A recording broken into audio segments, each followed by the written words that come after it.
Of all the things that I could say about our next speaker, I think this is probably the best.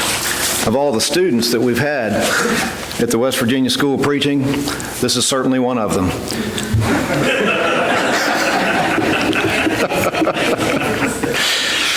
Hunter Melott is a lifetime resident of West Virginia. He's a 2017 graduate of the West Virginia School of Preaching. His father, Ed Melott, has taught at the school for a number of years, and his father, Ed Melott, graduated from school here, and so Hunter says in his biography that he is the first legacy graduate from said school. And I didn't know what that meant. I had to look it up, but that's what it means. He's the first second-generation graduate from the school, and we are happy for that. Hunter worked at the church at Oakwood Road for 2 years as an associate minister and is now currently ministering at the church in West Union, West Virginia. I'll tell you what thing that always sticks out to me about Hunter. We were in class one day, and we were studying through the book of Jeremiah, and I was about as depressed as I usually was studying through the book of Jeremiah, and I think I had great success when I got Hunter just about as depressed one day. We got through the section where Jerusalem has been destroyed. God tells them, whatever you do, don't go down to Egypt. And you know what they do? They go down to Egypt, the remnant does, and Hunter says, wow, these people, I can't believe this. He's just amazed at how sinful and stubborn those people were. That all stuck with me, that he had a heart that could see that.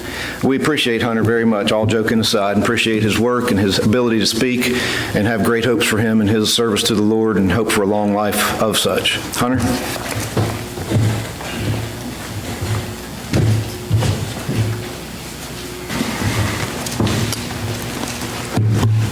Good morning.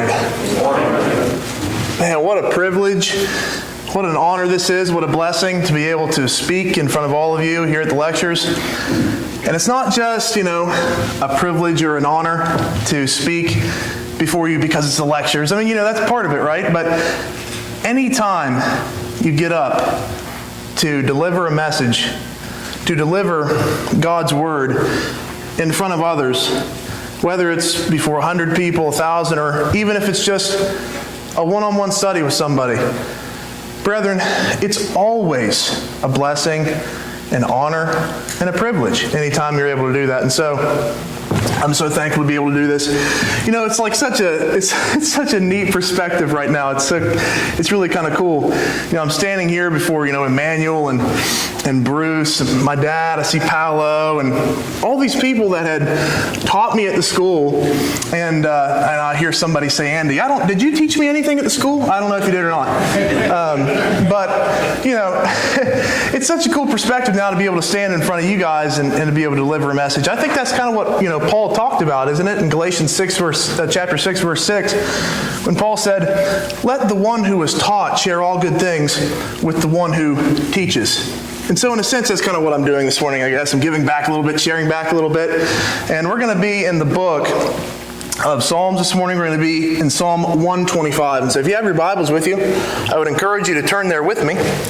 Psalm 125.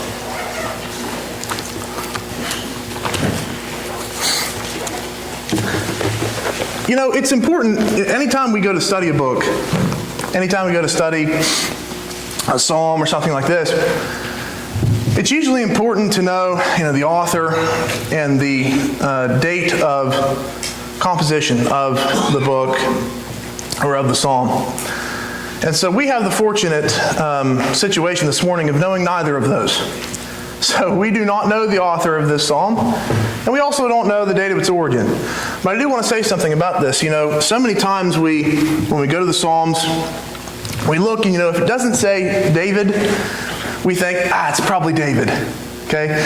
And so because of that, many scholars have said, well, David could have written this, maybe he didn't, but we really have no evidence to suggest that it was David as opposed to Solomon or as opposed to Asaph or any other person that may have written any of these psalms. And so we really just don't know. And furthermore, I'd actually say it's probably not David, because what we find is, if you go back over to, let's see, it's going to be Psalm 122. Look at Psalm 122. And you can see there the heading of Psalm 122, and it says there, a song of ascents of who? Of David, right? Then you look at Psalm 124, and what does it say there? A song of ascents of who? Of David. Then look at Psalm 127. And it says a song of ascents of Solomon. But you know, Psalm 125 and some of the others, we don't have any of that. We don't have David or Solomon. And so, you know, we don't know who wrote this. I suppose it could have been David, it could have been Solomon. It might not have been either of them. Okay? But the thing to know is that, listen, it's okay. It's not important that we know it. We don't need to know it. We don't need to know who the author is in order to understand its teaching. What about the time that it was written? We don't really know that either. Okay? Some people say that, well, you know, this may be post-exilic. So this may be, you know, written sometime in the midst of the captivity or right after the captivity. And we just don't really know. Some people say it was before the captivity. But what we do know is that the way this psalm is written and the teachings in the psalm and the language of the psalm really, it makes us see that this psalm can actually fit in any of those time frames. It can fit before the captivity. It can fit after the captivity. It can fit right in the middle of the captivity.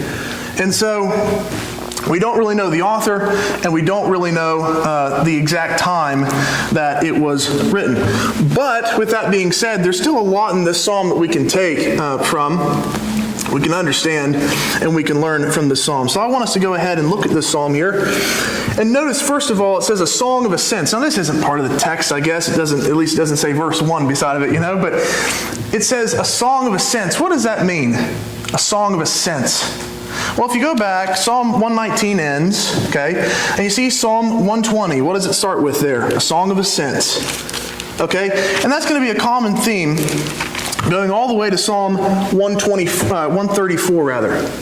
So you see Song of Ascents is from Psalm 120 all the way over to Psalm 134. So you have a collection of about 15 psalms here. And there's some different theories as to exactly why these are even called a Song of Ascents, okay? There's at least 3 theories. The first theory is that this was a psalm, or these were a collection of psalms that were sung by the Jews on their way up to Jerusalem, on their way up to the temple in order to worship God. You know, Jerusalem was on an elevated plain, so they were walking up to Jerusalem, and they were ascending up to Jerusalem, and as they were ascending up to Jerusalem, they were singing these songs. Of course, they weren't reading them. You know, we would read them, but they would sing them, and so that's one of the theories. Another theory is that, and now this theory would only work if this was post-exilic, but another theory is that the Jews would actually sing these songs in a sense of victory, thankfulness, and triumph, and that they were coming out of those foreign lands and going back up, if you were, back up into Jerusalem to worship their God, back up into their old land that they knew and that they loved, that they can get back to worshiping God. And so that's why it was a song of ascents, because now it shows the metaphorical rise, if you will, back up to Jerusalem and back up to Israel and back up to worshiping God. A third theory there is about why this is called the Song of Ascents here is that actually in the composition of the music and also in the composition of the lyricism, you see a sort of rising theme throughout the psalm. And so it starts off at one place and it builds and builds and builds and builds and gets gradually higher and higher until there comes to this climactic point in the psalm. And so those are different theories as to why it's called a Song of Ascents.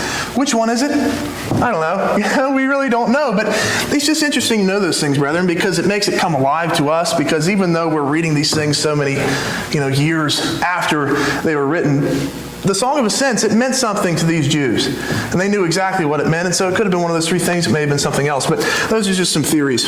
Let's go ahead into the text now, and let's look at verse 1. Okay? So, Psalm 125, verse 1, let's look at the text. Those who trust in the Lord are like Mount Zion, which cannot be moved, but abides forever. Okay, here's the first thing we want to notice here. Those who trust in who? Yeah. Those who trust in the Lord. Okay. Not those who trust in Jerusalem, right? Those who trust in King David? No. Those who trust in Solomon? Those who trust in the Lord. It's been a theme throughout the Old Testament that God always wanted His people to trust in Him. Didn't He? Go over to 1 Samuel chapter 8, and you see that actually. You see the people there in 1 Samuel chapter 8, they demand a king. Do you remember that? They tell Samuel, look, you're getting old, and your sons, they're not judging the way you did, and they're not like you, and we want a king. We're getting tired of this. And remember, Samuel was like despondent about that. He was actually pretty sad about that. And then God tells him, look, give them a king. Samuel, they're not rejecting you. They're rejecting me. You see, God takes that personally whenever we decide that we do not want to serve Him, that we want to put our trust in somebody else. And that's exactly what the Israelites were doing. They were putting their trust in kings, and they were putting their trust in their own victories, so to speak, even though they technically weren't their victories. They were God's victories every time because God would enable them to win. But God wants us to put our trust in Him. And the text there says, those who put their trust in the Lord. What does Psalm 20 verse 7 say? Some trust in chariots, some trust in horses, but we will trust in the name of the Lord our God. That's what's important. That's who we should trust in. It's God. And God takes it personally whenever we do not trust in Him. What about those people? Those people who trust in the Lord. What are they going to be like? Well, look at the verse. They're going to be like Mount Zion, which cannot be moved but abides forever. They're going to be like a mountain. He goes so far to say that not only will they be like a mountain, but they're actually going to be like the biggest mountain in Jerusalem. Mount Zion was the biggest mountain in Jerusalem. Not only are they going to be like a mountain, they're going to be like the biggest mountain in Jerusalem. In other words, it's hyperbolic language to say that that's how firm they're going to be. That's how sure they're going to be whenever they stand, because they trust in the Lord. So they're going to be like a mountain. Nobody's going to be able to move them. Now this would have been interesting for the Jews. They would have liked this because they looked at Mount Zion in a good light. Let's go ahead and turn back over to Psalm 48, if you will, very quickly. Psalm 48 and verses 1 and 2. And we can see this here. The Jews like Mount Zion. Psalm 48, verses 1 and 2. Great is the Lord, and greatly to be praised in the city of our God, His holy mountain. Beautiful in elevation is the joy of all the earth. Mount Zion in the far north, the city of the great King. Within her citadels, God has made Himself known as a fortress. So Mount Zion was something that was important to the Jews. And God said, you know what? If you put your trust in me, you're going to be like that mountain.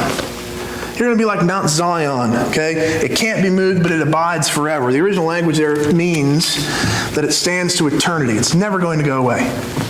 So not only can you not be moved, not only is it impossible for you to be moved, but you're also not going to go anywhere. As long as the contingency is there, right? And what's that contingency?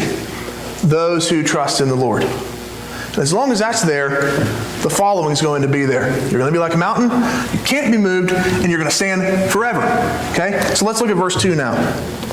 Because the first one was talking about the people who trust in the Lord, but now verse 2 is talking about the Lord. As the mountains surround Jerusalem, so the Lord surrounds His people from this time forth and forevermore. Okay, Jerusalem was surrounded by a bunch of mountains, and here this is just symbolic language, and if you will, a symbolic picture of this.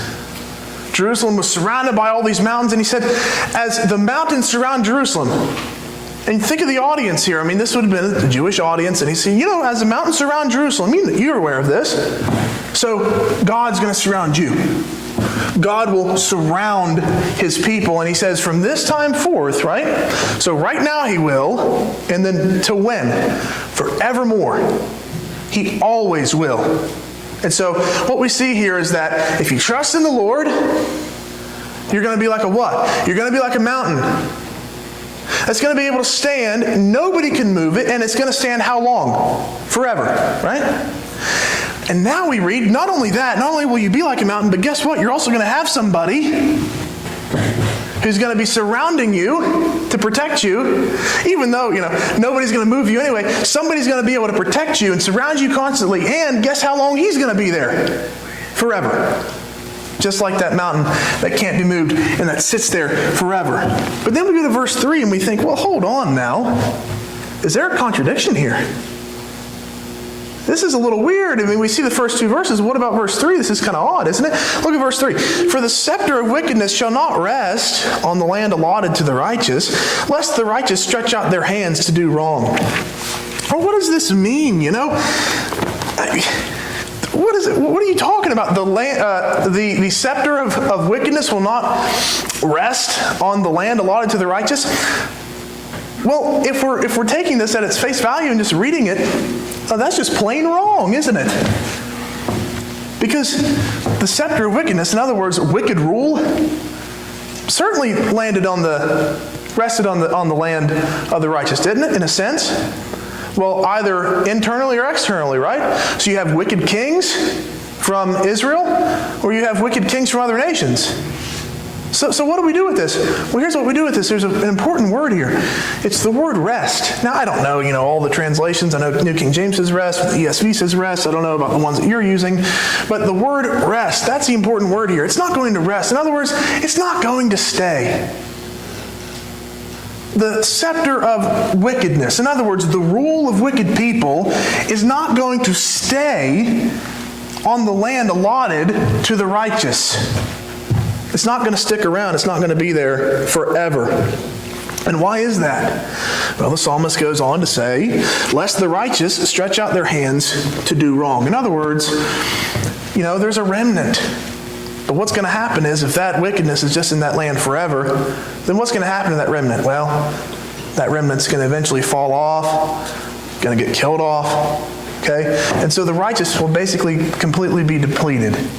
And so that's why God's not going to allow the wicked to just rest on the land allotted to the righteous. Not only that, because he had to bring Christ into the world. But this passage actually reminds me of a parable in the Old Testament.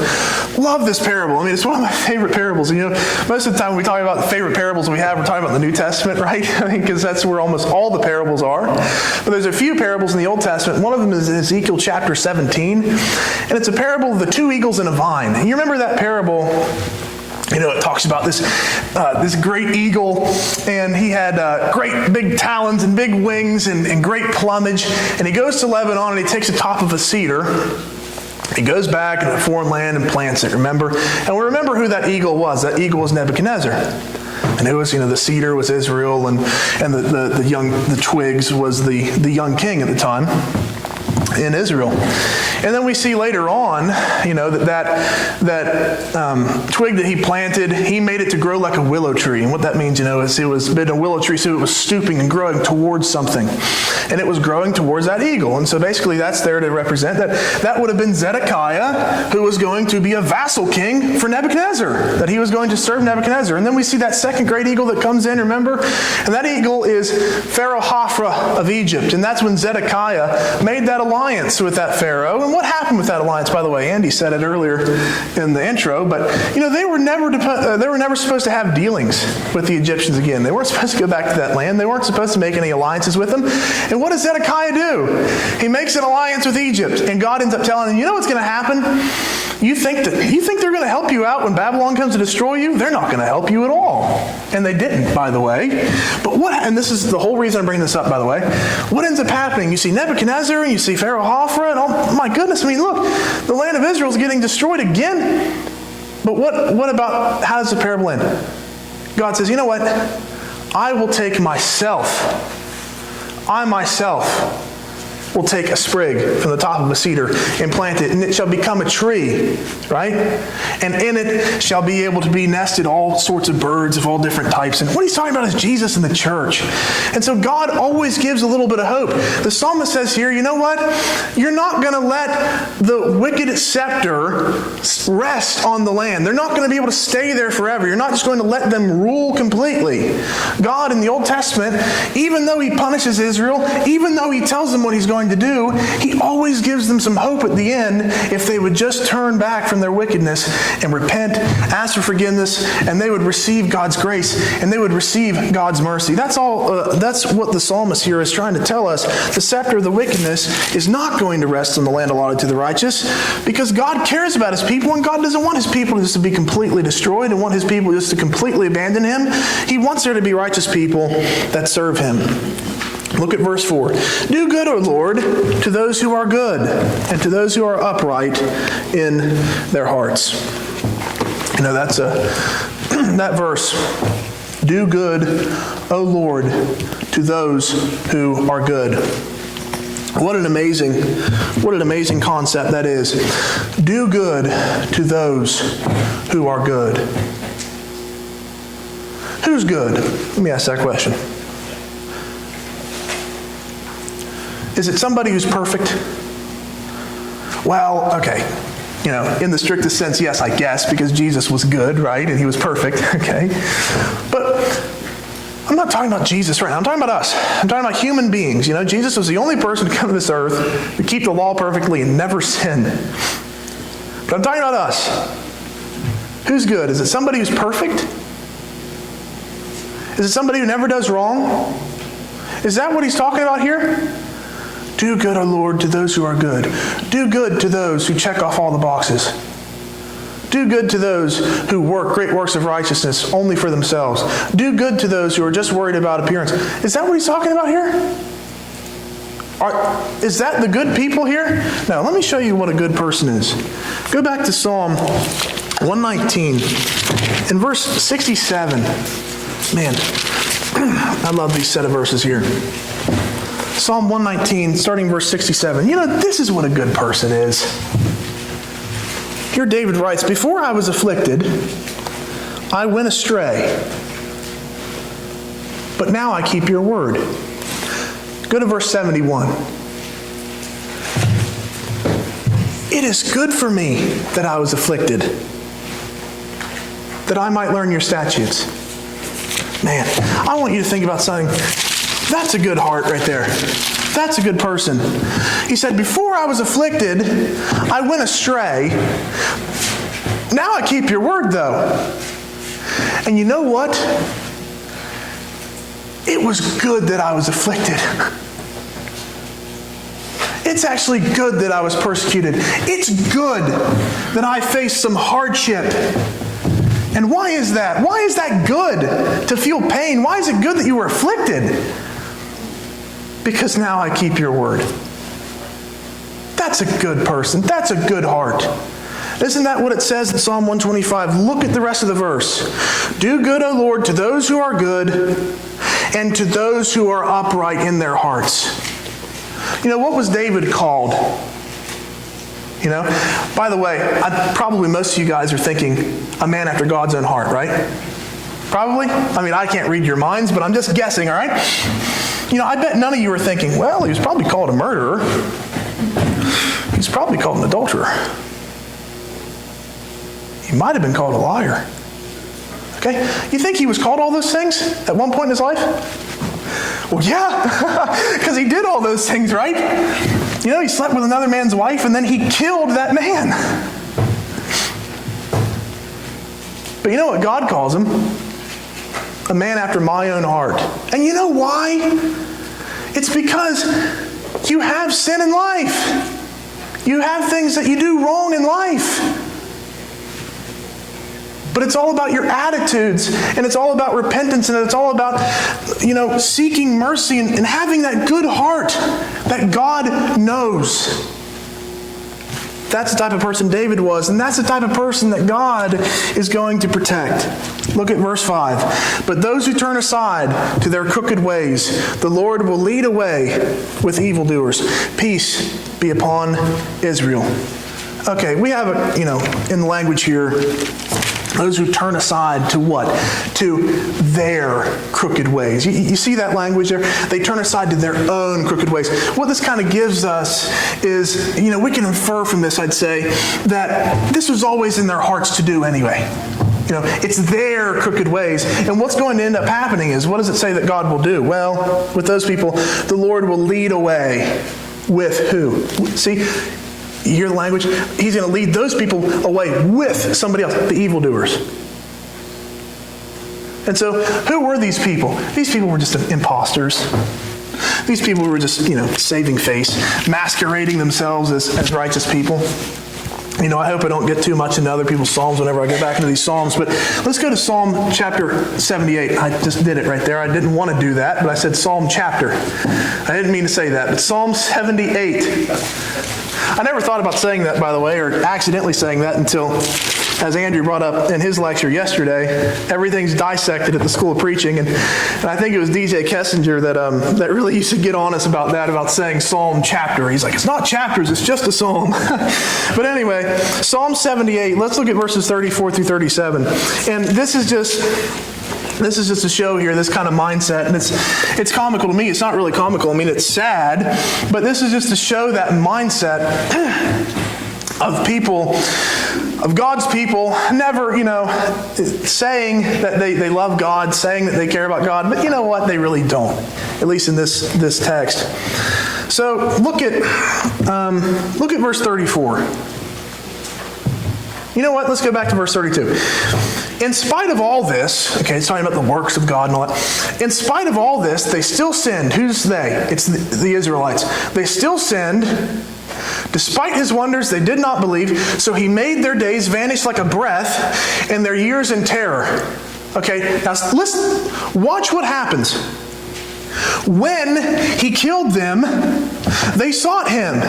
They repented and sought God earnestly. So you think, okay, well, that's a good thing, right? They're showing remorse. Nope. Keep reading. They remembered that God was their rock, the Most High God, their Redeemer.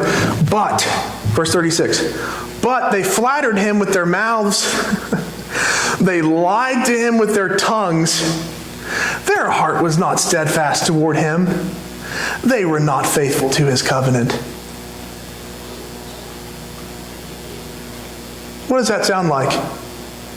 You know what that sounds like to me? That sounds like people who are fake. God's punishing me, so I'm going to turn around and just give him lip service. I've been reading this. It's a classic, and it's by Dale Carnegie. It's called How to Win Friends and Influence People. And he says in there, there's a difference between flattery and true appreciation. He says that in that book. And he says if you're intelligent enough, you can pick up on it. You can pick up on when somebody's just trying to butter you up or be flattering in order to get something for themselves, or whether somebody truly appreciates you. And let me ask you this question. You think if you're intelligent enough to do that, you think if Dale Carnegie knows the difference between that, you think God knows the difference between whether or not you're just trying to flatter him with your mouth or flatter him with your presence, or whether you truly appreciate him? You think he knows the difference? Yeah, he definitely knows the difference. And this is exactly why the psalmist says, all these people who are acting like this, all these people who are just giving you lip service, all these people are going to turn to their crooked ways, and you are going to lead them away with all those evildoers. They may have fooled some people on earth, but they're not fooling you. And they're going to get justice. Okay, let's get back to our psalm. The psalm ends with, peace be upon Israel. Okay? It's a great ending. Peace be upon Israel. All right, so I have just a few minutes here. Let me get into some application. This whole psalm is about protection, right? I know I didn't speak much about protection because I just kind of wanted to do an exposition of the text first, but don't we all want protection in life?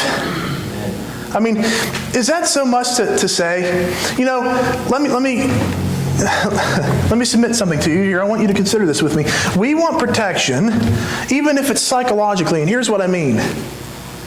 There's a lot of people who won't get up and speak publicly. And I'm not just talking about preaching or, when it deals with religion. I'm just talking about in general. A lot of people, even if it's in front of like a classroom, a lot of people don't like getting up and speaking in front of people. Some studies say that right ahead of the fear of death is the fear of public speaking. And you know why that is? I think here's why that is. Because when you get up and you speak in front of people, you're open to criticism. You're open to humiliation, and at that, public humiliation. You're open to, they may laugh at me. I might get something wrong. Okay, and we can go on and on and on. The point is, so what do we usually do? So we usually, instead of public speak, we just kind of sit back. And why do we do that? So we can protect ourselves from our vulnerability, from our weaknesses, from people laughing at us, from humiliation. You see, we seek protection even if it's psychologically, don't we? I mean, sure we do. Okay? But we also seek protection physically, I mean, how many women are in here? Raise your hand if you're a woman in here. I know there's more women in here than that. My goodness. Okay. I don't know, if all you guys carry a purse. I said guys when I was talking about women, but the euphemism. I don't know if all you women carry purses, okay? It's 2019. Not all women carry purses now, all right? But if you carry a purse, I'd say, you might have a little, bottle probably this big that's called pepper spray, right? You might. You might not, but some of you might. Why do you use that? Well, when I'm walking down the street, I like to, if I catch an aroma, I like to spray it in front of me, just waft it in front of me, it smells good. Now I use it for a breath freshener. No, obviously not, right? Why do you use it? You use it for protection, right? Okay, we got a lot of men in here, and men usually don't carry pepper spray, but what some men carry is steel, right? Now, I don't know if anybody in here is carrying that this morning. I got to watch what I say. I don't want to upset anybody. But the point is, why do we carry that kind of stuff? For those who do. It's for protection. That's why. So listen, we want protection psychologically, right? We want protection for physical purposes, so we want protection physically, right? Okay, so we all want it. Well, who can give us protection then? Who can give us that protection that we want? Boy, I'm going to have to really hurry up here. Who can give us that protection that we want and that we crave? And that's God. God's going to be able to give us that protection. And I want to go over 3 things very quickly as to why God can give us that protection and why He's able to. So the first thing is God can give us protection because God is everywhere. Go back to the Psalm real quick. Verse 2. Look at this.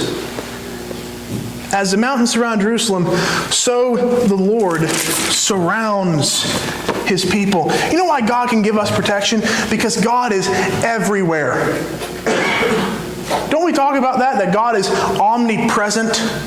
He's everywhere at once. He's not confined to space. God isn't confined to any space, so He's everywhere. He encompasses all things. Let me give you an illustration, We all want protection, right? And we all want somebody to be there for us. But sometimes in life, people just aren't going to be there for you. So let's have an example here. Let's say you're a housewife and your husband's working, your kids are at school, and you're home alone all day. And you may say, well, goodness, I hope nobody comes and knocks on the door. I hope nobody, sketchy comes over and tries to break in or something because, look, I don't have a dog, and maybe the dog that, we have a dog, but our dog doesn't have any teeth, okay? But, it's like, well, I don't have a dog, and the kids are at school, and the gun's safe, I don't know the code to it, and the husband's at work. And so, wait, what are you saying there? What you're saying there is that you have somebody that could protect you, your husband. But He's not there. You see how important it is for somebody to be there all the time? You know who that person is? It's God. God's always there because God's everywhere. And now, no, God's not going to be able to physically intervene and kill an intruder or something. But God's going to be there to protect you from your vulnerabilities, from your weaknesses. God's going to be able to be there to protect you from these things that you struggle in life. And He said He's going to watch over us, and He truly, truly will. So, God is everywhere. God was there for Jesus as well, wasn't He? When Jesus, in the garden, and Jesus was praying there to God, His human side, Jesus needed God. He was praying to God. He needed God. And what do we end up seeing in Luke's account? What ends up happening after he gets done praying? Angels were there ministering to him. So God was there, wasn't He? What about when Jesus was tempted? Over in Matthew's account at the end of the temptations, He needed God. And who was there? God sent angels to minister to Him. When Jesus was baptized, who was the first one to shout from heaven? God. And then the Spirit came as a dove and rested on Jesus. Even when Jesus needed God, God was there. God's everywhere. God's there. All right, the second thing is Look at the text. Verse 2 still. Okay, the Lord surrounds his people from this time forth and forevermore. So not only is God everywhere, but secondly, God's always there. He's always there. He's never going to leave. That's a beautiful concept, isn't it? You know, what if God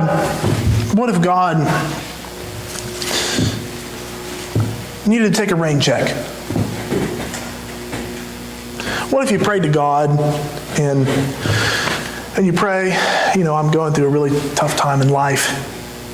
Need help with this. I need you to help me. And what if God went, you know what? I get it. You're going through a lot right now. Okay? I'm not going to say you're not going through something.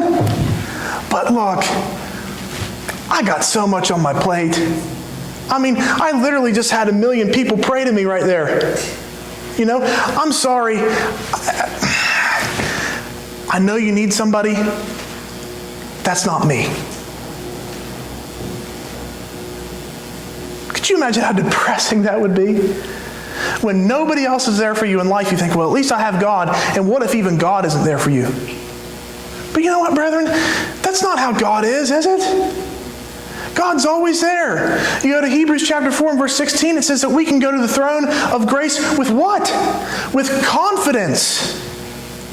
With boldness, we can draw near to the throne of grace. We can go with confidence because we know that God will always be there. God will always answer us. He cares about us. What does it say in Hebrews chapter 13, verse 5? What does the Hebrew writer there say? Be content with your life. Remember, for he has said, I will never leave you nor forsake you. Certainly, God is not only everywhere, brethren, but God, He's always there. He's never going to leave. He's never going to leave as long as you don't leave Him. All right? And the third thing is, very quickly, not only is God everywhere, not only is God always there, but look at verse 3. For the scepter of wickedness shall not rest on the land allotted to the righteous, lest the righteous stretch out their hands to do wrong.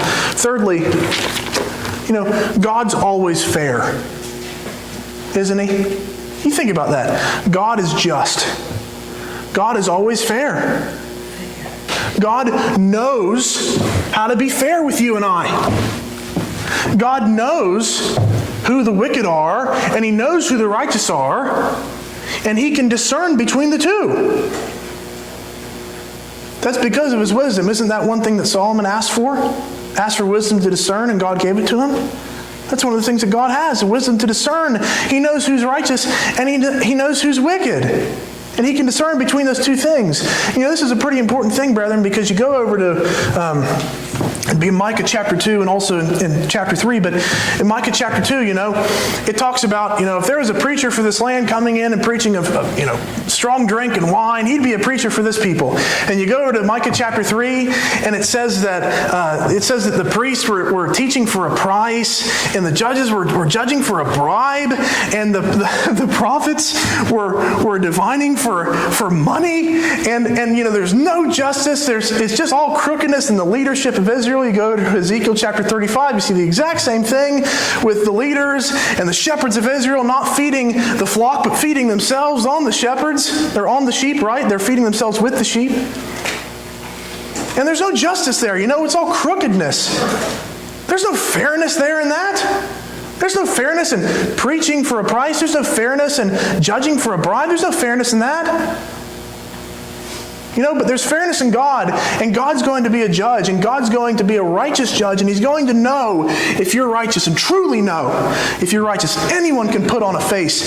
Anyone can masquerade themselves as something they're not, but you are not going to be able to fool God. You're not going to be able to trick God. God's going to be fair with you, and so you should have hope, and you should have the realization that if you truly are righteous, and maybe nobody else sees it, or maybe nobody else appreciates it, God's going to. God's going to be fair with you. He's going to be fair with me. What did Jesus say in John chapter 10? Jesus said, I know my sheep, and my sheep know me. God knows who we are. But the only way that God knows who we are is if we know who God is. We need to reach out our hands to God as well and seek God. Remember what Jesus said? And I lay down my life for the sheep. The reason the Father loves me is for I lay down my life. God cares about you and me. This is a big deal to be fair, to be righteous, to be just. Sometimes we don't realize, I think, how big of a deal it is, you know? Look, we have a lot of great policemen all over the nation, don't we? I appreciate our policemen so much for all that they do. I appreciate everyone who works in a public way, in active service. You know, believe it or not, I appreciate our Congress. I appreciate our president. I appreciate the political party, if there is one, that I would adhere to. But you know what? It doesn't matter how much trust you put in the police. It doesn't matter how much trust you put in Congress. It doesn't matter how much trust you put in your political party. It doesn't matter how much trust you put in the president. Because even if all of those things were doing their best to be as just and as perfect as they could, you know what they will never be? They will never, ever be completely, perfectly fair and just with you. Not in every instance. Never. But there is one person who can be, and that's God. Brethren, don't you want somebody like that to protect you? Someone who's going to be everywhere, someone who's always going to be there, and not only that, someone who's going to be fair with you? You know, that's who the Israelites wanted to protect them. And the psalmist said, you know what? You got it. God's going to protect you. God's going to love you and God's going to care for you. That same God is our God. He's our God too. He's going to be there to protect us. He's always going to be there. He's always going to care for us. And He's always going to be fair to us. We serve a just God. We serve a just God.